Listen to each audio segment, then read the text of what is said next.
Although I left Nigeria, coming to the U.S., knowing that the U.S. is a place for safety, justice, and freedom. But when I came here, that is not what I saw at the first time. Benson Adu is an evangelical Christian pastor who had been spreading the gospel in Nigeria. Reverend Adu's preaching made him a target of Boko Haram, a jihadist terrorist organization. The name Boko Haram translates to Western education is forbidden. Boko Haram has killed tens of thousands of people and has been named the world's deadliest terrorist group on the Global Terrorism Index. Reverend Adu was kidnapped at gunpoint, slashed, starved, and beaten by Boko Haram. When he managed to escape, the terrorists swore that they would find him and kill him. Wherever Reverend Adu tried to take refuge, they pursued him. When the terrorists threatened his wife Faith and his infant son Donald, Reverend Adu decided that he had to leave Nigeria to keep his family safe. He kissed his wife and baby goodbye and boarded a plane for America. I'm thinking when I leave so that the pressure is all on me to go away from the family and so that my families will be safe, and that is the most sad and hard part, which... Reverend Adu had a visa to attend a religious conference in Pennsylvania. He stepped off of a plane in Atlanta, Georgia and said, "I am seeking asylum." But because the date of his intended visit had passed, instead of offering him sanctuary, immigration officials put him in handcuffs and took him to detention. Because I've never had handcuffs on me before all my life. So I was asking the custom officer at the airport, "Are you sure I'm in the U.S. or I'm in another country?" Because the treatment and what I saw was different from the image you see of the United States outside. And I wasn't expecting for handcuffs to be put on my hands when I did not commit no crime. No, I was just here to seek asylum because my life is in danger in my own home country. But instead, I was put handcuffs on my hand and thrown in jail. Reverend Adu explained his situation to an immigration judge. But that judge, who had a 98% asylum denial rate, denied Reverend Adu's claim and ordered his removal back to Nigeria and to near certain death. Reverend Adu appealed the decision, but remained in detention during the appeals process. And mind you, what they call detention is a jail. It's like a jailhouse, like a prison house. Where they have people who have committed murder, people who did drugs, people who've committed other types of crimes.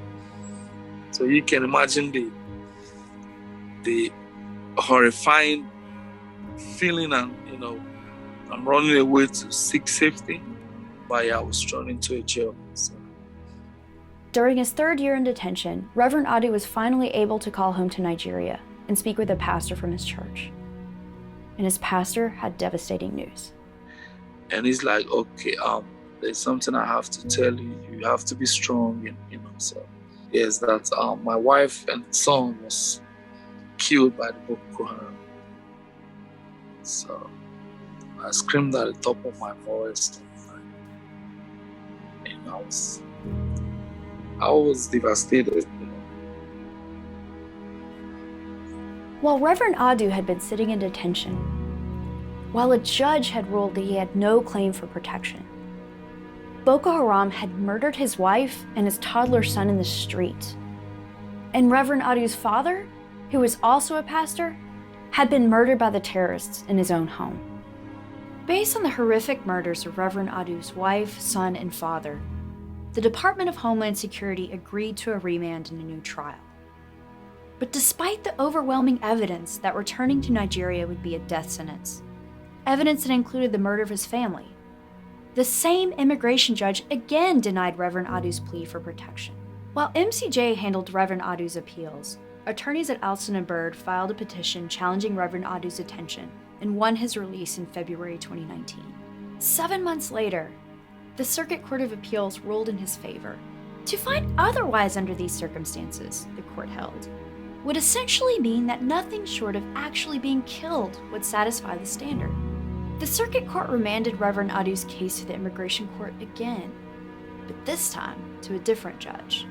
After 6 appeals, 2 remands, and 5 years in detention, Reverend Adu finally won asylum.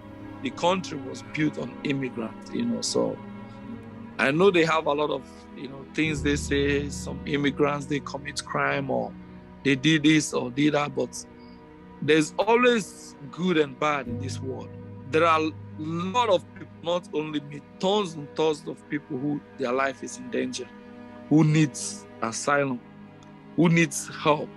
There's a lot of immigrants who want to impact, who want to, do good.